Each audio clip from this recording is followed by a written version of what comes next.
মেয়েরা ঘুমানোর আগে একটি সূরা 3 বার পাঠ করলে স্বামীর সংসারে কখনো অভাব হবে না ইনশাআল্লাহ। এটা খুব ইম্পর্টেন্ট কথা। মেয়েরা যদি ঘুমানোর আগে এই সূরাটি 3 বার পাঠ করতে পারে, ঘুমানোর আগে 3 বার পাঠ করতে পারে, স্বামীর সংসারে কখনো অভাব হবে না। এত ভাবে নিয়ামত আসতেই থাকবে, নিয়ামত আসতে থাকবে। আপনি সকালে উঠেও আল্লাহ তাআলা আপনাকে এর ফজিলত আপনাকে দান করে দিতে পারেন, এর ফলাফল আপনি দেখতে পান। খুবই ইম্পর্টেন্ট কথা। আপনারা সবাই যারা এটা শুনেছেন মা বোনদেরকে এটা শেয়ার করে দিবেন, মা বোনদেরকে এই বিষয়টা জানিয়ে দিবেন। কেননা বাল্লিগু আন্নি ওয়ালাউ আয়া, রাসূলুল্লাহ সাল্লাল্লাহু আলাইহি ওয়াসাল্লাম বলেছেন, তোমার নিকট যখন একটি আয়াত যাবে, যখন তুমি একটি আমল শিখতে পারবে, এটা তুমি অপর ভাইয়ের কাছে পৌঁছে দাও। কেন যখন আপনি এটা শেয়ার করে অপরের কাছে পৌঁছে দেবেন, আপনি এটা অপরের কাছে বলবেন, এই আমলটা যখন সে শুনে আমল করবে, তার সওয়াবটাও আল্লাহ তাআলা আপনার আমল নামায় দিয়ে দিবেন, তার সমপরিমাণ, কিন্তু তার থেকে এক চুল পরিমাণও সওয়াব কমানো হবে না। সুবহানাল্লাহ। অভাব অনটন এমন একটা মারাত্মক বিষয়। অনেক সময় দেখা যায় অনেকেই ঋণগ্রস্ত থাকেন, অভাবগ্রস্ত থাকেন, সেই জন্য অনেকেই সে কি আমল করবেন ফ্রাস্ট্রেটেড হয়ে যান। কোন আমলটা করলে আমার অভাব কেটে যাবে, এ নিয়ে অনেকেই চিন্তা ভাবনা করেন। কিন্তু অভাব কিসে কমবে এটা দুনিয়ার কোনো মানুষ জানে না, দুনিয়ার কোনো মানুষ বলতে পারবে না। আল্লাহ তাআলা বলেন, বান্দা আমার কাছে চাও, উদউনি উস্তাজিব লাকুম, আমি তোমাকে দিয়ে দিব, আমার কাছে চাও, বারবার চাও।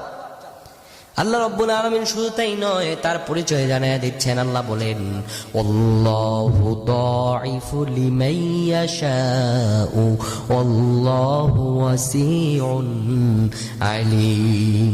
আল্লাহ রাব্বুল আলামিন বলেন, বান্দারে তোমরা আমার সম্পর্কে কতটুকু জানো? বান্দা শুনে রাখো, আমি তো সেই আল্লাহ যে আল্লাহ রাব্বুল আলামিন হলাম সমস্ত প্রাচুর্যের অধিকারী, সমস্ত সম্পদের অধিকারী। পৃথিবীর যত সম্পদ দেখো না কেন, সবকিছু আসমানেও যা কিছু আছে, পৃথিবীতে সবকিছু আছে, ওয়ালিল্লাহি মুলকুস সামাওয়াতি ওয়াল আরদ, সবকিছু একমাত্র আমি আল্লাহ রাব্বুল আলামিনের জন্যই।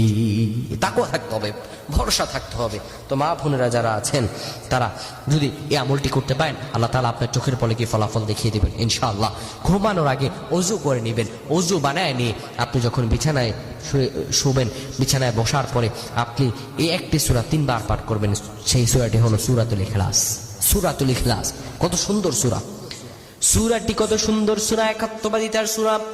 যারা পারেন আমার সাথে পড়েন, বিসমিল্লাহির রহমানির রহিম। কুল হুয়াল্লাহু আহাদ আল্লাহুস সামাদ লাম ইয়ালিদ ওয়া লাম ইউলাদ ওয়া লাম ইয়াকুল লাহু কুফুয়ান আহাদ। এই সূরাটি যদি আপনি ঘুমানোর আগে 3 বার পাঠ করতে পারেন, তো আল্লাহ রাব্বুল আলামিন আপনার স্বামীর সংসারে, আপনার সংসারে এমন ভাবে বারাকা ঢেলে দিবেন, এমন ভাবে সম্পদ ঢেলে দিবেন, আপনি গুণেও শেষ করতে পারবেন না। অনেকে আছেন লাখ লাখ টাকা ইনকাম করেন কিন্তু বরকত নাই, অনেকে আছেন কোটি কোটি টাকা ইনকাম করেন কিন্তু এই অসুখ সেই অসুখ, বরকত নাই, আয়ের যুক্ত কোনো বরকত নেই, বিপদ আপদেরও শেষ নাই।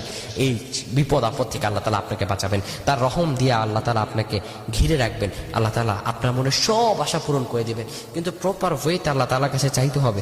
আপনি যদি প্রপার ওয়েতে চাইতে পারেন, আল্লাহ রাব্বুল আলামিন অবশ্যই আপনার সব দোয়াগুলো কবুল করে নেবেন।